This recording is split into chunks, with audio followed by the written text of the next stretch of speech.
Beneath the earth lies the Greek Underworld, a shadowed realm where daylight is blocked and the dead drift in silence. Across the black waters of the Styx, Charon ferries souls to a land without sunshine, guarded by the three-headed hound Cerberus. Here, fields of asphodel stretch endlessly for the forgotten, while Tartarus punishes the wicked without an end. At its heart, the gods Hades and Persephone rule from their throne of darkness, in a kingdom where all paths of life eventually lead.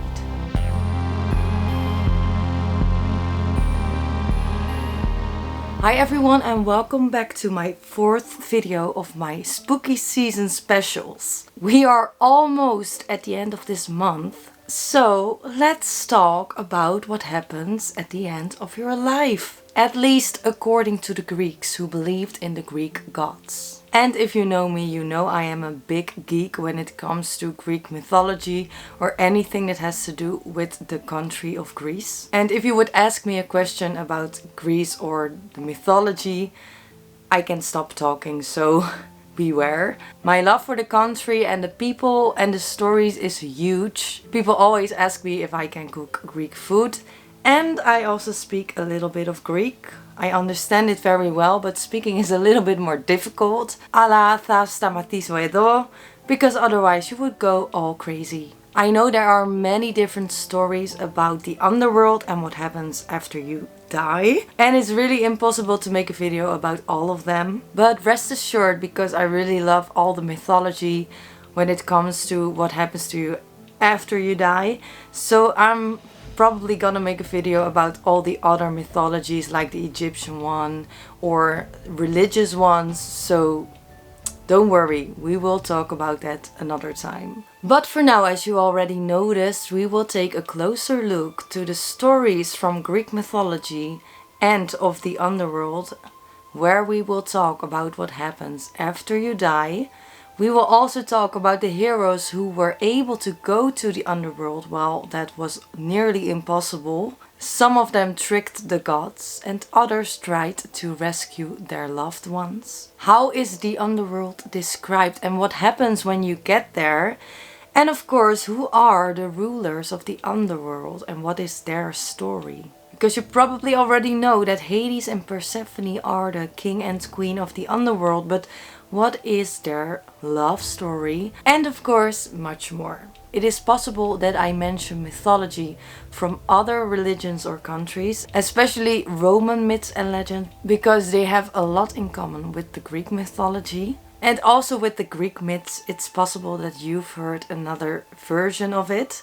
There are many historians, scholars, Greek writers, philosophers who wrote down all these stories, and they differ in ways. There is no wrong version, not yours, not mine. So don't feel offended when I use another version. So make sure you have a coin placed on your mouth or 2 coins on your eyes, and let's descend into the underworld. Πάμε μαζί μου. In Greek mythology, the underworld is one of the 3 realms that make up the cosmos.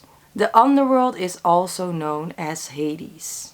The cosmos consists of the heavens, the earth, and the underworld. And the underworld is located at the bottom of these realms. Beneath the earth, or in some stories, at the end of the ocean. The Greeks believed that when you die, your essence, psyche, is separated from the corpse and transported to the underworld. There was no way that you could enter the underworld another way, especially if you were mortal. And if you miraculously found a way to enter the underworld, the chance of you returning to the world of the living was very slim. But during this video you will learn that there are those who succeeded. The underworld consists of 5 rivers that flow at the borders. The first river is also the most well-known river, is named the Styx, and it's also known as the river of hatred. The word Styx literally means shuddering and expresses a loathing of death. And the river itself didn't really look like it had much life in it. It was dark and lifeless, just as the fate that awaits you on the other side. If the god had to swear something, they would swear it on the water of the Styx. This oath would be the most binding oath. If they would break their oath, they would be paralyzed for a year and a day, and even risk being ostracized from Mount Olympus and their duties. Or, in a worst case scenario, they would be ripped from their immortality and removed. If you would dip a living body in the Styx, the person in question would become immortal. According to legend, the hero Achilles was dipped into the river Styx as an infant by his mother Thetis. And since she held him by his heel, this part of his body was not made immortal. Therefore his heel would become his weak spot and the death of him. Styx was also the name of a Greek goddess. She is the personification of the river. She was the daughter of the Titans Okeanis and Thetis. Same name as Achilles' mom, but not the same person. Perhaps she was the goddess who heard the oaths that the gods made and held them to it. In most stories, the Styx is also the entrance to the underworld, where Charon rose the deceased to their final destination. But more on that in a later chapter. The next river is known as the river of misery, pain and woe. It's the river Archeon. According to the Greek writer Homer, this river was the river where the dead would enter the underworld. In other stories, Archeon is not even a river but a lake. Not much more is known about this river, but I'm sure you won't enjoy a swim in it. The third river, the Cocytus River, is known as the River of Wailing. It is not mentioned in a lot of stories, but Homer mentions it in the Odyssey. He describes it as a branch of the Styx that flows into Archeon. The famous philosopher and writer Plato claims that the Cocytus River was associated with the punishment of murderers. The fourth river is the Plagathon, the river of blazing fire. According to Homer, this river flows into the Archeon. Plato states that the river leads into the depths of Tartarus and that it's associated with punishment. The fifth and final river is the river Lethe, which is the river of forgetfulness. The river was named after the goddess Lethe, who was the goddess of, take a guess. Yes, correct, oblivion and forgetfulness. If you would drink the water of this river, you would erase all your memories. If you would be reincarnated, you would drink this water to forget your old life and start a new one fresh. Of course, all these rivers had to flow through different regions in the underworld, and there were 3 regions in total. And perhaps to your surprise, not all these regions were dark and gloomy. There was a place of hope among them. The Asphodel Meadows is the first location that I will discuss. It was located in the underworld where most of the deceased dwelt. It was the largest area, and ancient people debated what it looked like. Some believed it was a field filled with the asphodel flowers, and others believed that the field was filled with ash. The sky was featureless and dim, and a soft mist or fog hovered over the ground, blurring the horizon and creating a sense of isolation. There was no wind, only echoes and whispers of past lives. The souls that wandered here looked like pale shadows. If you were sent here, your soul was deemed neither good or bad. You were not rewarded, but you were also not punished. You were sentenced to an eternity of endless muted existence. Which isn't of course a nice prospect, but it could be worse. More on that after the next realm.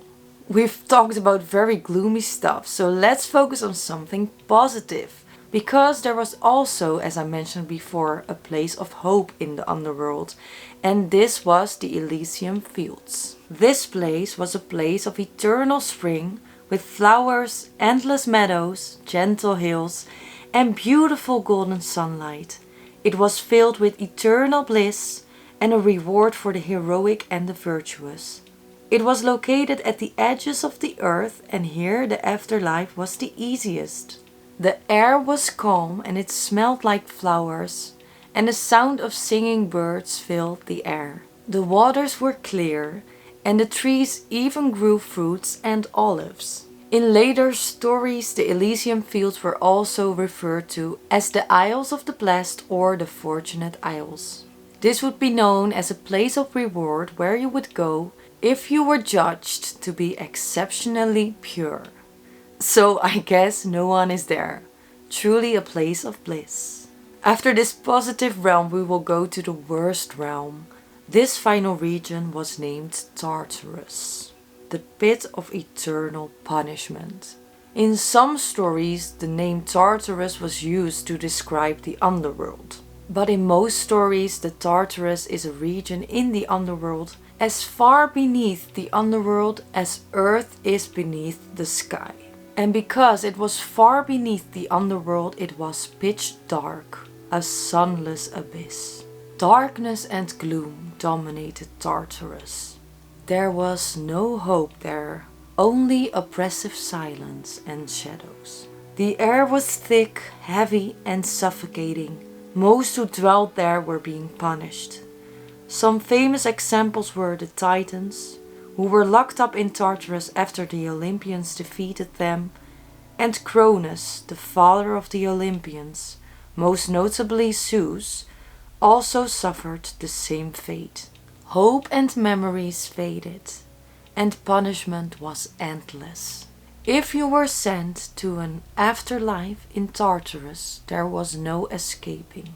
Only despair and torment for eternity.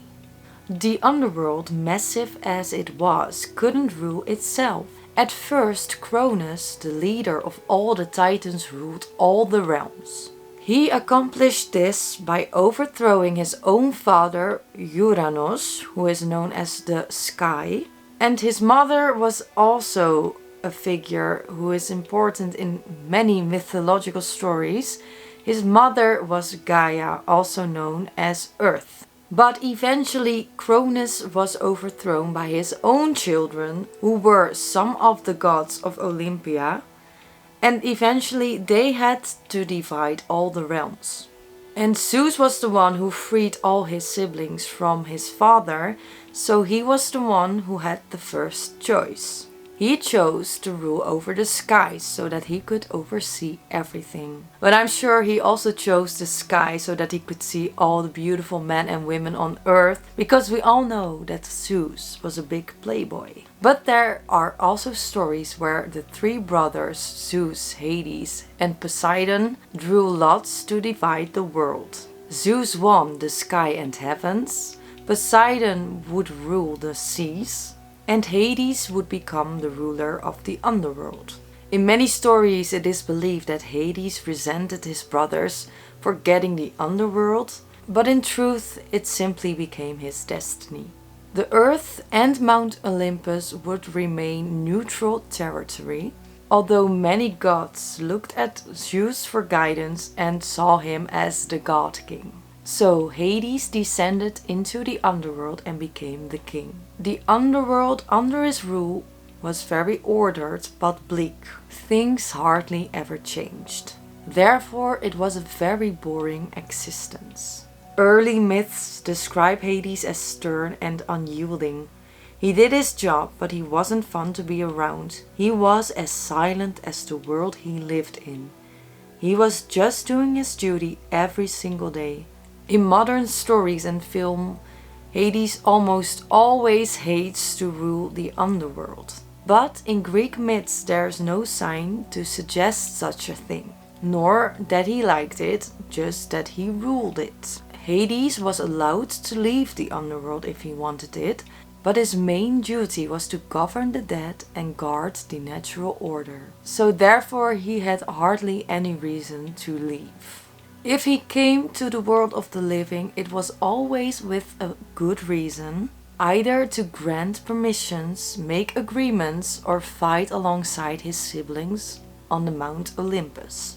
If he fought, he often used his helmet of invisibility, which he had received from the Cyclops during the battle against the Titans. Therefore, the story that he always quarreled with his siblings was made for modern television and stories. But he did have a deadly aura around him. If he came to visit you, you knew that there was something not right. So, is Hades evil? Not really, but in some stories it looks like he is, because he does like to trick people. But especially when they try to trick him, which serves them right? And one thing I like to add, which I haven't written down in my script, is that there aren't many descriptions about Hades' appearance. And the main reason is because he is a figure from the underworld, which is of course a very mysterious place. And therefore there aren't many descriptions about his appearance. It's very vague. So you can really see him the way you want to see him. But of course most of the time he doesn't really look like a happy person. He's often shown as a mysterious shadowy figure, black, dark, very white, ghostly perhaps. I really even can't give you a description because there is none. On to the next person. And we have to look at Hades when we want to talk about this other person, because the underworld was a very lonely place. Something that Hades knew all too well. He never knew that he wanted someone by his side until one day when he visited Earth and saw this beautiful creature. She was the complete opposite of him. She represented life and all that comes with it. She made flowers grow and birds sing. And if that wasn't enough, she was also the most beautiful creature that Hades had ever seen. He just knew that he wanted her to become his queen. But there was one problem, because Hades knew who this person was. And he also knew that her mother would never allow her to leave her side. Her mother wasn't just some mortal. She was a goddess, and her name was Demeter. Goddess of harvest and agriculture, and also Hades' sister. And before I continue, let's make one thing clear. Inst in Greek mythology is seen as normal. So when I tell you that her father was also a brother to Hades and Demeter, see it as something completely normal to the gods. And her father / Hades' brother was none other than the supreme god Zeus. So mom and dad were Hades' siblings, and their daughter was his niece, Persephone. She was seen as the personification of the spring season. And during this story you will learn why. Hades was certain Persephone had to become his wife. So he went to his brother Zeus to ask for permission. Hades hardly asked for anything. And the underworld was of course a very lonely place. And Zeus of course had many children because he loved to have, you know what. So one child in the underworld wouldn't be a problem for him. So Zeus gave Hades his permission. But he did not ask Demeter what she thought about this all. And what about Persephone? She had no say in the matter. In fact, she didn't even know that this was all being plotted behind her back. The following myth, which is the myth of the abduction of Persephone, is told in many different ways. So there is a big chance that the way I will tell this story is not the way that you remember it. There is no right or wrong when it comes to telling these stories. So, with that being said, Zeus and Hades went to their mother Gaia to ask her to aid them in their mission to abduct Persephone. Zeus really was the father of the year, and eventually the day had come. The day that Hades wouldn't be alone anymore and have a queen by his side. On that day, Persephone went to pick flowers, something she loved to do. And on this occasion, her mother was not by her side, which made it the perfect moment to strike. Gaia opened the earth and Hades emerged on his chariot. He pulled Persephone into his chariot, who was silent in shock, and took her with him into the underworld. While this was happening, the sun god Helios and the goddess of crossroads Hecate witnessed the abduction from the skies. They decided to tell Demeter what had happened, but not where Persephone went. Only that Zeus had allowed Hades to marry Persephone. Demeter was of course furious, and she went to Zeus for an explanation. Zeus told Demeter that he had promised Hades that he could take Persephone to the underworld to become his queen. Of course, Demeter was heartbroken, and she demanded Zeus to bring Persephone back. But Zeus refused her. Demeter was struck by grief, and this affected the earth. The grief for her daughter made the air cold, the crops fail, and the trees lose their leaves. Humans were starving, became sick, and died. Demeter kept searching for her daughter and asked other gods for help. But they were all afraid of Zeus, and they wanted to stay loyal to him. Demeter neglected all her duties and was set on finding her daughter. She desperately wanted to bring her home. During all this, the numbers of humans decreased. And this scared the gods, because if there were no humans left, who would worship them? Zeus was angry and demanded Demeter to return to her duties immediately. But Demeter refused. In the meantime, Persephone was in the cold and dark underworld, forced to live there with her uncle Hades. And she felt miserable. As the daughter of Demeter, she loved the flora and fauna on the earth, and now she was surrounded by death and decay. Hades tried to comfort her, but she wouldn't let him. He had ruined her life. But as time passed, Persephone started to understand the loneliness that Hades felt. She grew to like him, perhaps not love him, but it wasn't as terrible anymore as she first thought. She found a purpose in the underworld. She did miss her mother and wanted to see her, but the tasks she had in the underworld were more important than the longing for her mother. After a long search, Demeter finally uncovered where her daughter Persephone was. And don't ask me why she didn't know that Persephone was in the underworld, because you would think that if she knew that Hades would marry her daughter, she would first look in the underworld, right? But ignore that. Well, she found her. And since she still didn't want to pick up her duties, Zeus knew that he had to come to an agreement. There was, however, one thing that made the decision easier for Zeus. Persephone had eaten 6 pomegranates that grew in the underworld. And if you would eat or drink something from the underworld, you were forever bound to it. So, Persephone had to stay in the underworld, well, at least for some time of the year. Zeus knew the solution to satisfy both parties. Zeus decided that Persephone would spend 6 months with Hades in the underworld and the other 6 months of the year with her mother Demeter on Mount Olympus. This was of course not the solution that Demeter was hoping for, but she had to agree to it. So when Persephone was in the underworld, Demeter would become sad and depressed, and the world would reflect this by becoming cold, barren and bleak.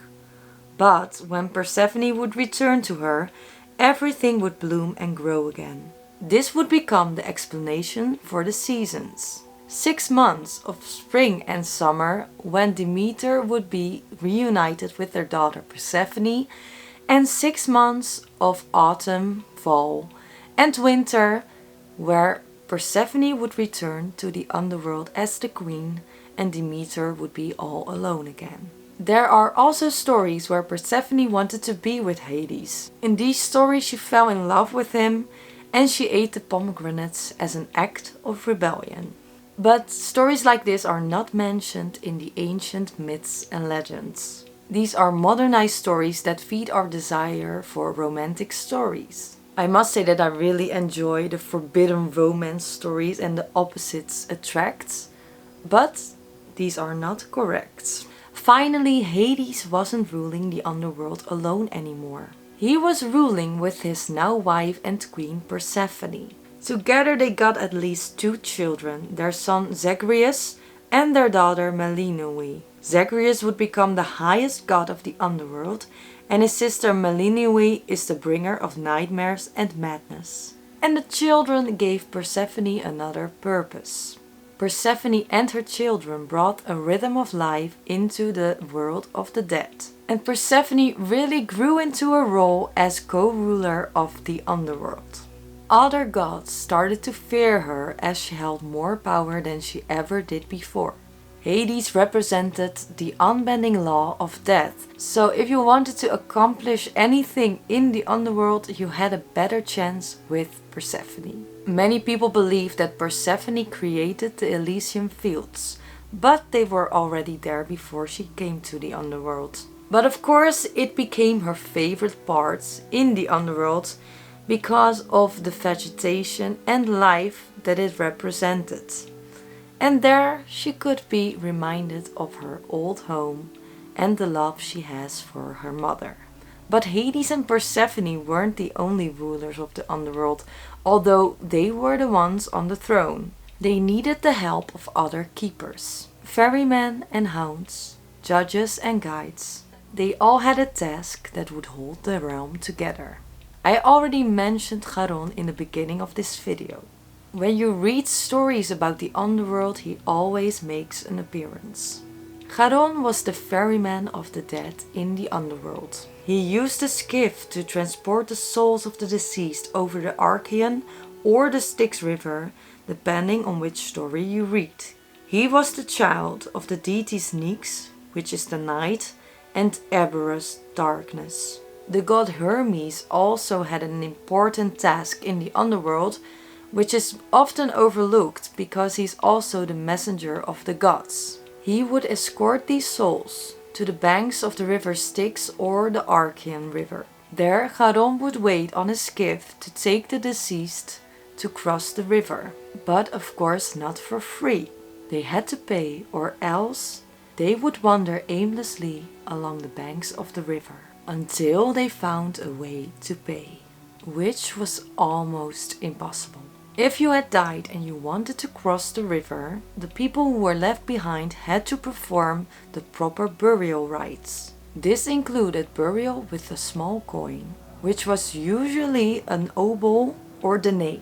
You had to place the coin on the mouth or 2 coins on the eyes of the deceased. This way, the soul of the deceased was able to pay for the passage towards their judgment in the underworld. But what did Charon look like? Most paintings show him as an old, thin, grim boatman.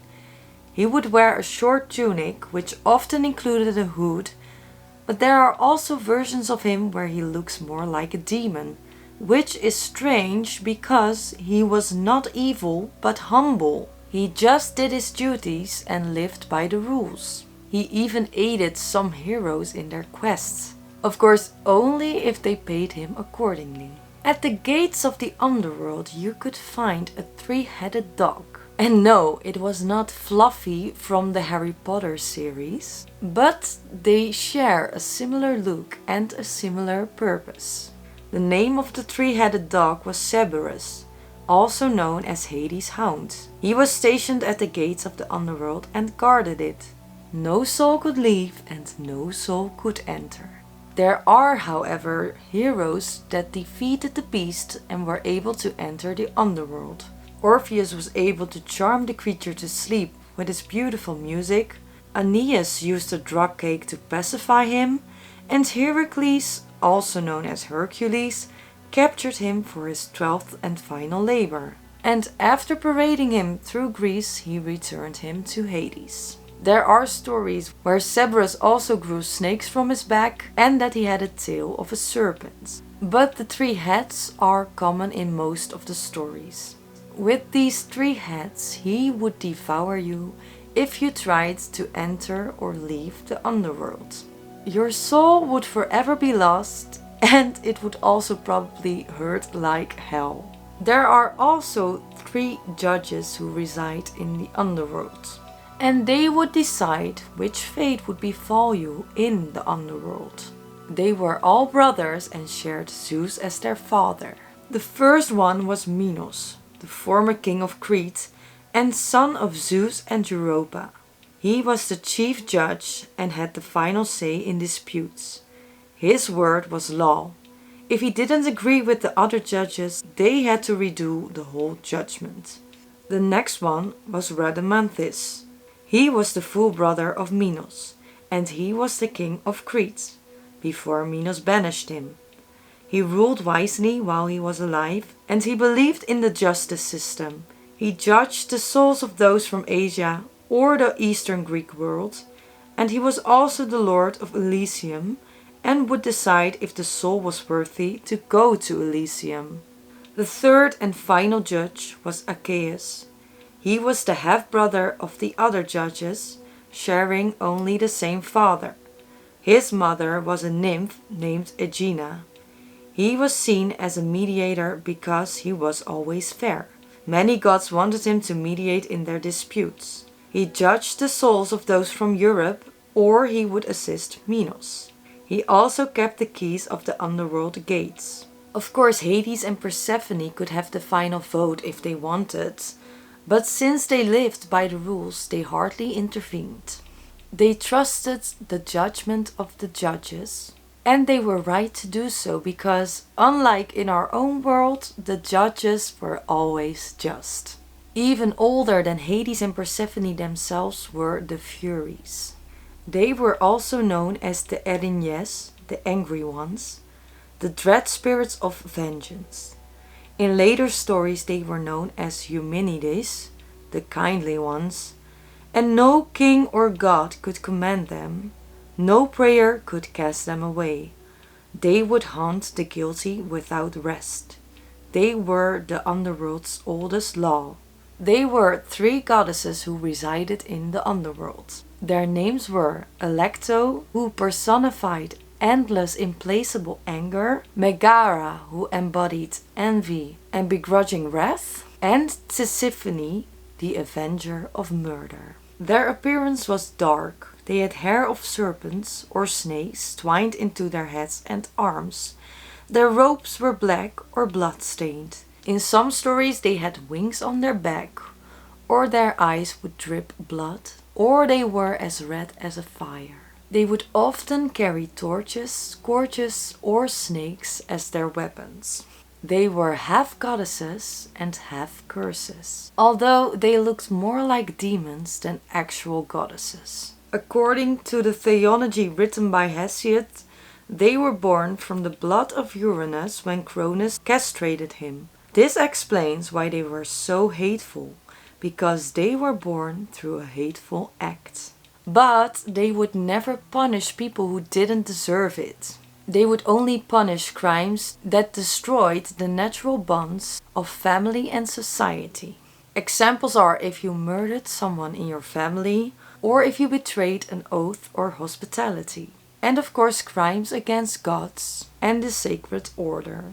If a person would break an oath or commit a crime, they would punish them accordingly. They were particularly relentless when it came to family affairs and murders because they thought that that was truly unforgivable. They only didn't pursue the dead, they also tormented the guilty on earth. They would make them mad, give them nightmares, or drive them into exile.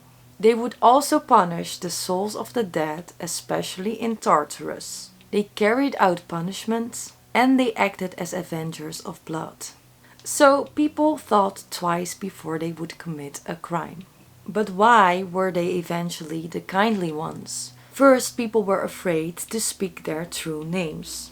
Eventually it changed because of the tragedy, the Eumenides, which was the final play of the Oresteia trilogy.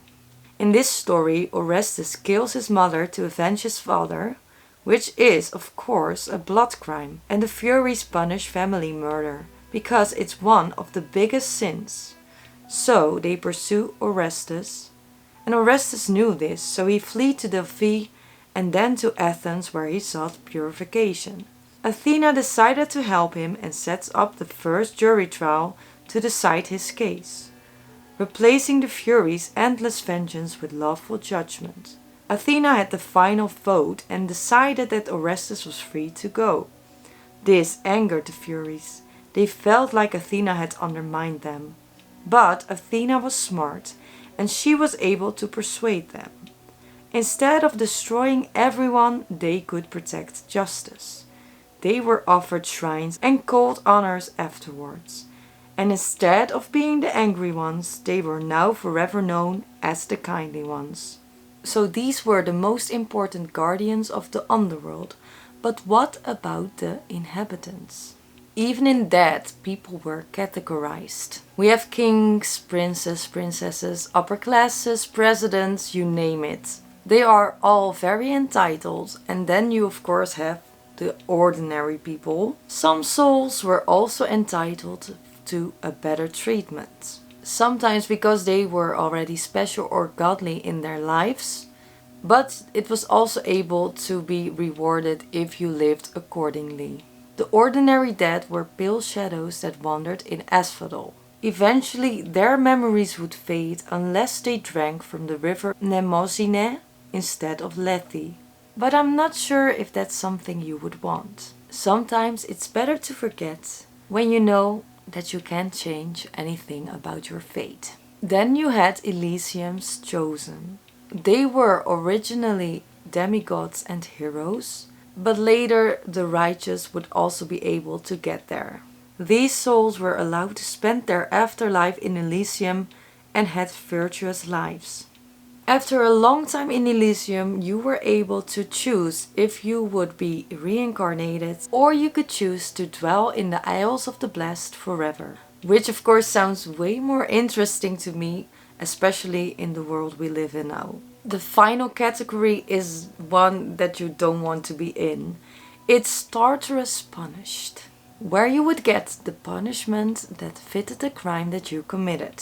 In most cases for eternity, unless some Greek hero decided to free you.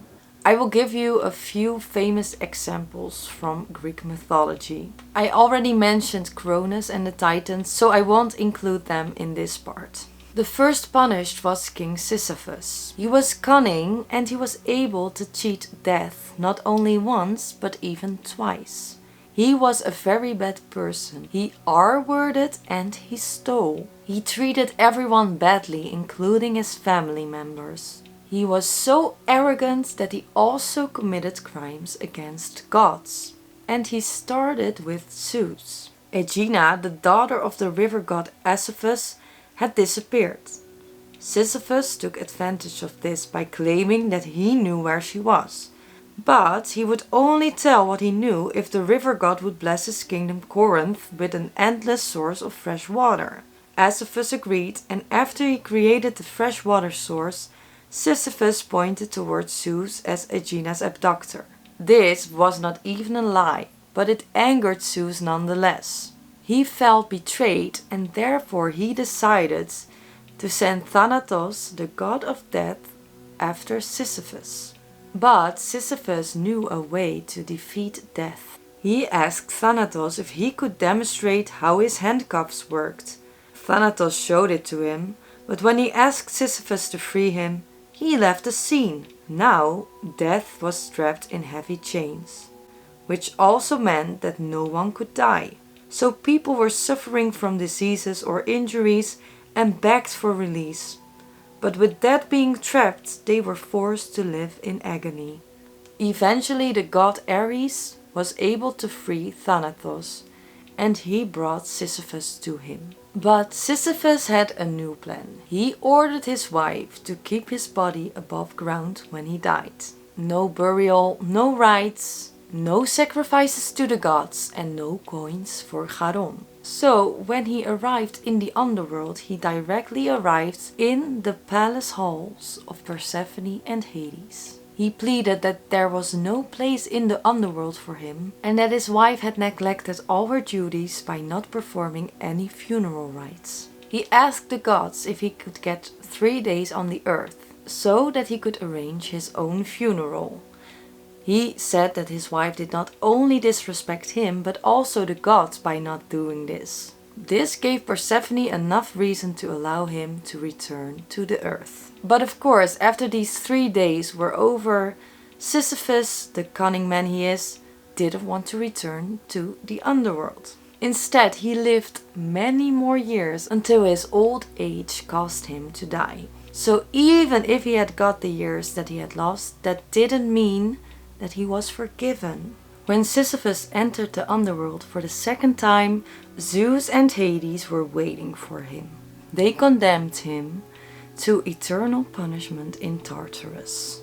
He wouldn't get a trial because this was a godly decision and their word was law. His punishment was brutal.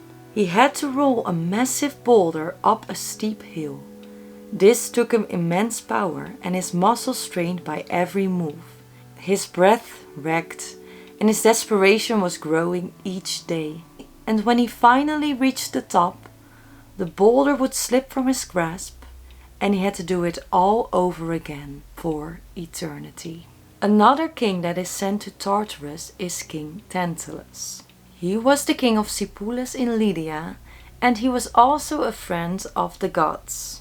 He even sat at their table at Mount Olympus. There are 3 different stories with 3 different reasons why he was punished in Tartarus. The first story claims that he had abused divine favor by revealing the secrets of the gods to the mortals, which he had learned about while he was eating at their table. Another reason is that he killed his own son Pelops and gave him to the gods to eat him. He wanted to test if they knew who they were eating, if they were observant enough. The final reason was that he had stolen nectar and ambrosia, which was food only available to the gods. He not only stole it, but he also gave it to the mortals, which is a very big insult to the gods. Whatever he did, he was punished for it. According to Homer's Odyssey, Tantalus was sent to Tartarus to endure his punishment for eternity. He stood up to his neck in water, but when he tried to drink from it, it would flow away from him. Over his head hung fruit, which he tried to reach when he got hungry. But when he almost got it, the wind would withdraw the fruit. So he would forever remain hungry and thirsty, never satisfied and probably regretful about his actions. There were many more who were sent to Tartarus, but I want to talk about one final person. This person was Ixion. It's not very certain who his father was, but in some stories his father was the god Ares. Ixion married Dia, who was the daughter of Dionys. He was able to marry her because he had promised his father-in-law a very good, beautiful present. However, he had no intention to pay the bride price. As punishment, Dionys stole Ixion's horses, which angered Ixion. He tricked Dionys by inviting him to his house in Larissa. When Dionys arrived at his house, Ixion pushed him into a bed of burning coal and wood. This, of course, killed his father-in-law. Many resented Ixion after this.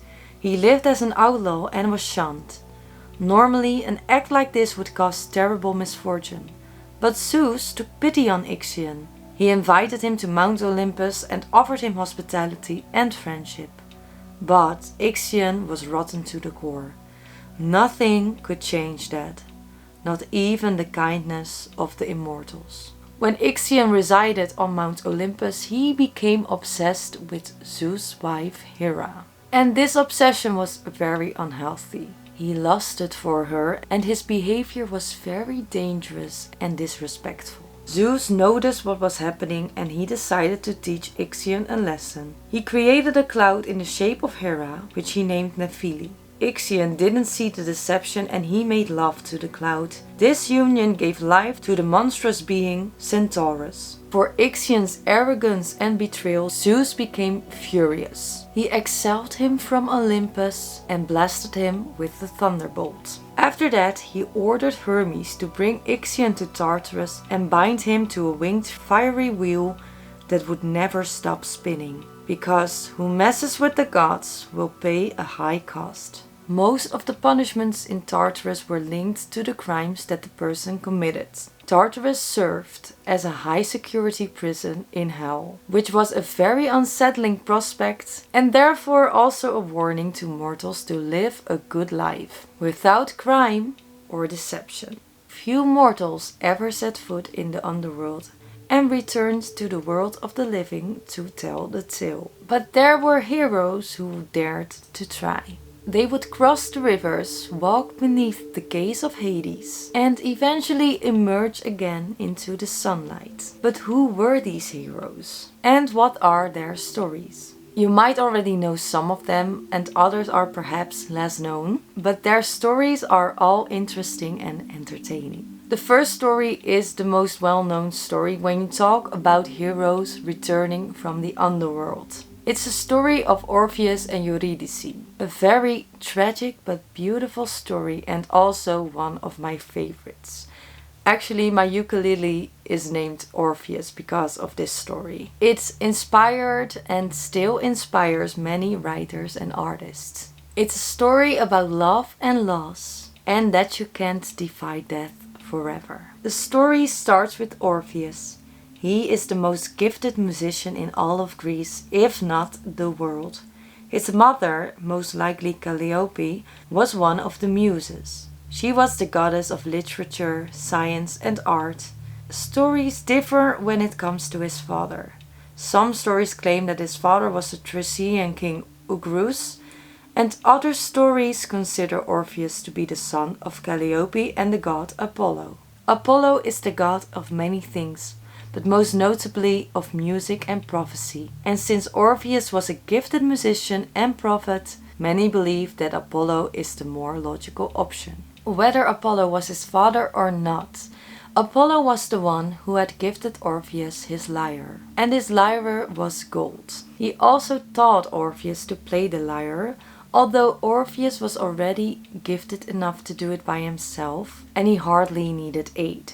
Everyone who would hear him sing or play the lyre would cry immediately. It was so beautiful that there were no words to describe it. Everyone would stop with what they were doing and they would listen to him. It was like a spell that took a hold over their bodies. Everyone loved him, but Orpheus only loved one. His one true love, the nymph Euridice. So one day Orpheus and Euridice got married, the happiest day of their life, or so they thought. Not long after the ceremony, Eurydice was walking in tall grass with her guests when a satyr started to chase her. She started to run, but she tripped over a viper nest. The vipers were angered by this, and one of them bit her on her heel. The poison was strong, and it did not take long before Eurydice collapsed and died. Her soul descended to the underworld, never to return. Orpheus got worried when his wife didn't return. The other guests told him about the satyr, so he decided to look for her. Eventually he found his one true love, but she was not alive anymore. She was laying dead in the nest of the vipers. All the joy that Orpheus ever felt left his body, and grief took over. In his sadness, he sang and played songs for her. This made all the gods, nymphs and humans weep, and Orpheus had lost the will to live. He didn't want to continue his life without Eurydice. His songs were sad and broke the hearts of every single person who heard them. Eventually, the nymphs decided to advise Orpheus to go to the underworld. Perhaps he could convince Hades and Persephone to bring Eurydice back to him. Orpheus lighted up when he heard that there was a way to get his wife back to him. He knew that there was a chance that he was not able to return to the land of the living, but he didn't want to live without his wife anyway, so he had nothing to lose. With his lyre and song, Orpheus was able to enter the underworld. All the guardians, spirits and shades made way for him, because his music was something they had never heard. Even Charon helped him to cross the river Styx for free and brought him to the rulers of the underworld, Hades and Persephone. He told them through song that he wanted to ask them to return Euridice to him, because she was his reason to live. And if they would not agree, they could keep him there.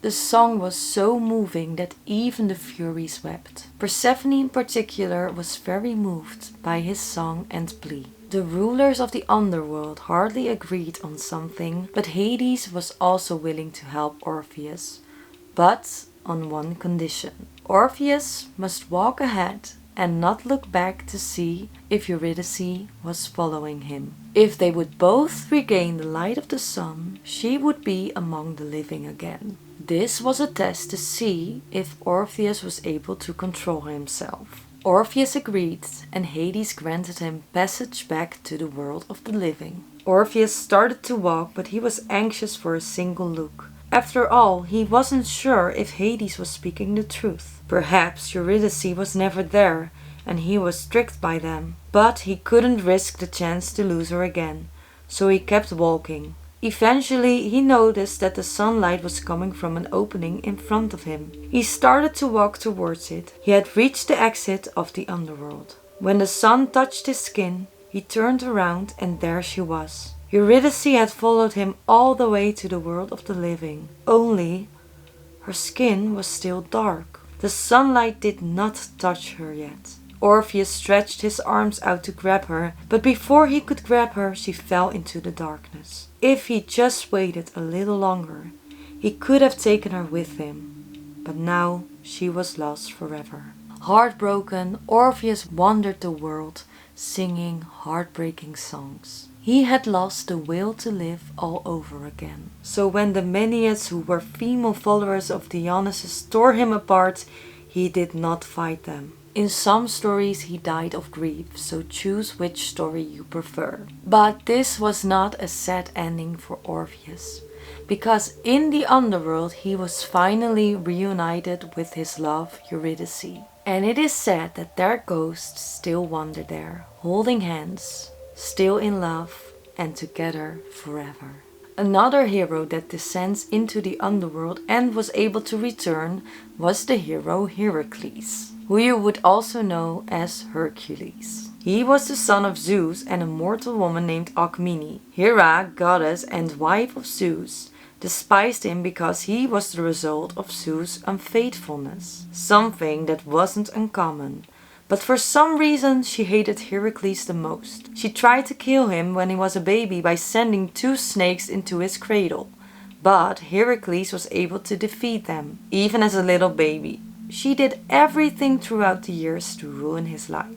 Herakles grew up and eventually married the daughter of the king of Thebes, Megara. Eventually they got children and they were very happy. This was of course something that Hera could not stand, so she decided to send a fit of madness towards Herakles. In this fit, Herakles had killed his wife and children. When the madness was lifted, Herakles was horrified by what he had done. He wanted to purify himself, so he went to the oracle of Delphi. The oracle told him that he had to serve King Eurystheus of Tiryns and perform whatever task he demanded.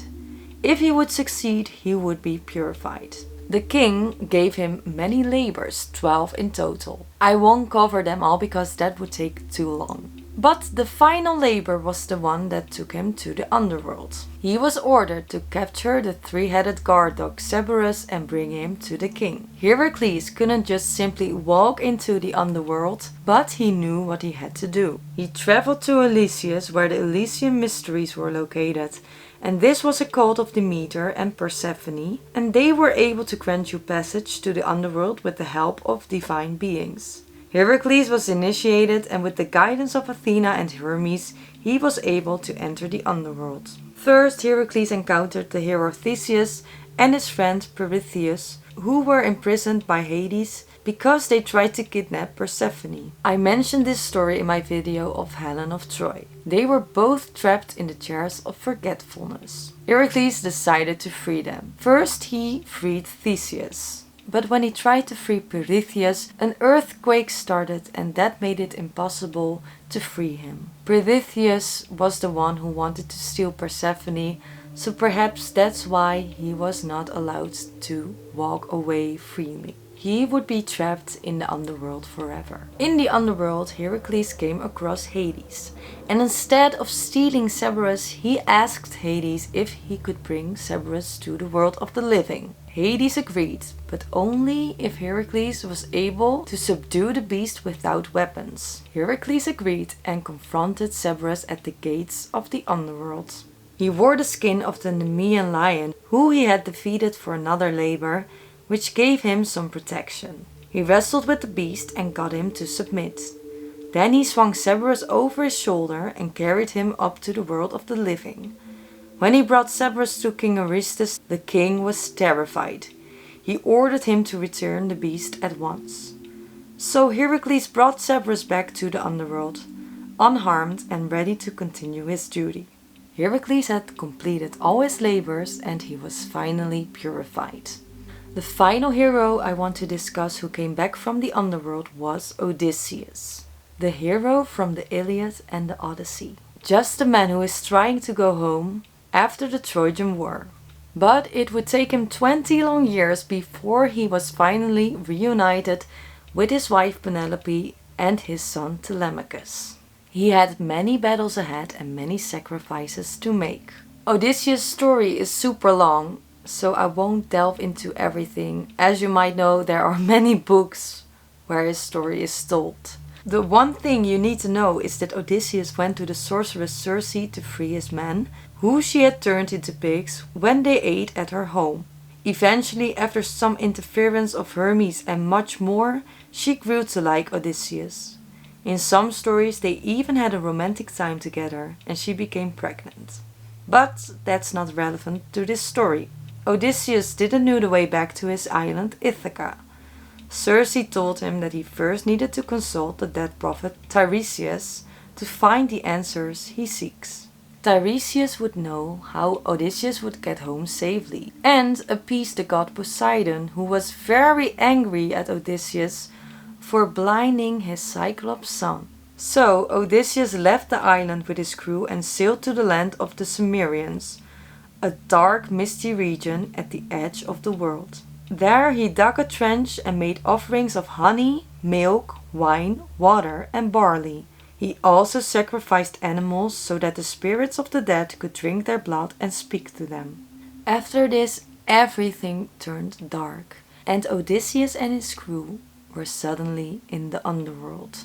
Odysseus encountered the prophet, but also the people who were lost to him. They offered him insight to his past, present, and future. The most important encounter was Odysseus' encounter with Tiresias, a blind prophet who was already a very powerful prophet in life and remained to be one in death. He warned Odysseus about the dangers that would lie ahead, the wrath of Poseidon and the threat of the suitors who were trying to steal his wife from Odysseus. He also warned him not to harm the cattle of the sun god Helios. If Odysseus didn't stray from his advice, he would be able to return home. In the underworld, Odysseus also encountered someone who had died during his absence. It was his mother, Anticlea. He learned that she had died of grief during his long absence, and this brought him great sorrow. She was there to remind him what he was fighting for. If he wasn't able to save his mother anymore, he could still save his wife Penelope and his son Telemachus. He also encountered one of his fallen crew members, Elpenor. He was not able to move on because his body was not buried. He begged Odysseus to return to Circe's island to give him a proper burial, so that his soul was able to cross over, and Odysseus promised to do so. There were many more shades that Odysseus encountered in the underworld, especially shades of fallen comrades from the Trojan War, most notably Agamemnon, Ajax, and Achilles. Achilles had many regrets. He stated that he'd rather be a poor man among the living than a king among the dead. Eventually, more and more shades started to crowd around him. This scared Odysseus and he ordered his crew members to get back to the ship. They sailed away back to the land of the living, but with valuable knowledge given by the dead. We've almost reached the end of the video, but before we will conclude this video, let's take a look to what the underworld actually meant to the Greeks or still means to them. Well, it's not that different from what people believe nowadays. Of course, there are people who believe that there is nothing when you die, but this thought scares most of us. To believe that there is something there after we die makes dying less scary, and it gives us hope. Even though we don't know what happens to you after you die, believing that we do gives us some reassurance. For the Greeks, the underworld was a reminder that death is universal. Everyone dies eventually, no matter who you are. Even heroes like Achilles or Odysseus faced death and had to come in front of the judges. And when you came in front of the judges, the choices you made in life were essential. Everything you did during your life has consequences. You are either punished for your sins or rewarded for your kindness. And if you lived between those lines, you also had a place to go. It's not exactly like heaven or hell, but more nuanced. Death is just a passage. For some, rebirth or Elysium is possible. It's not necessarily the final destination. And of course, there is importance of symbolism and honoring your ancestors. Proper funeral rites were crucial.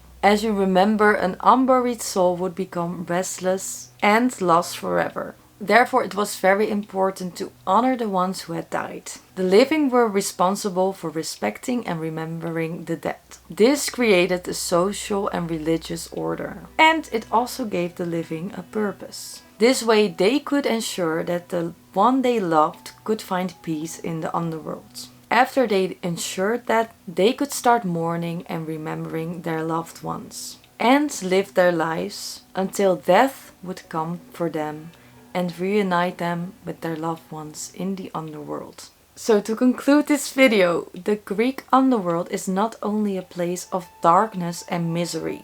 Although it's still mysterious, it mirrors the human experience. Through its rulers, heroes, punished souls and wandering shades, it reflects the Greeks' understanding of mortality, justice and the consequences of our actions. From the terrifying depths of Tartarus to the peaceful fields of Elysium, the underworld embodies both fear and moral lessons. It teaches us that life is short and that even heroes must face death. The underworld gives us a window into how the ancient Greeks viewed life, death, and what it means to live rightly. And it also gives us amazing stories to scare people or love stories to swoon. This was my video about the underworld. My gosh, I had to film for like 2 or 3 hours, but I really hope you enjoyed it. I really enjoyed making it, although the final hour I was like, oh, I have to do 6 pages. But I really love this subject, so I really hope you enjoy it as well. There's one video left. It's about the world of The Witcher, and I believe in that same weekend the new season of The Witcher will be released. Although I'm not really fond of the series on Netflix, it really suits that I'm placing it on the same weekend. Anyway, I will post it on Halloween, so stay tuned for that. So perhaps it's a different day than when I post all the other videos. If you know any nice subject for another video after this Halloween season, let me know in the comments. And thank you so much for watching. Give it a like if you liked it. And I see you in the underworld. Adea.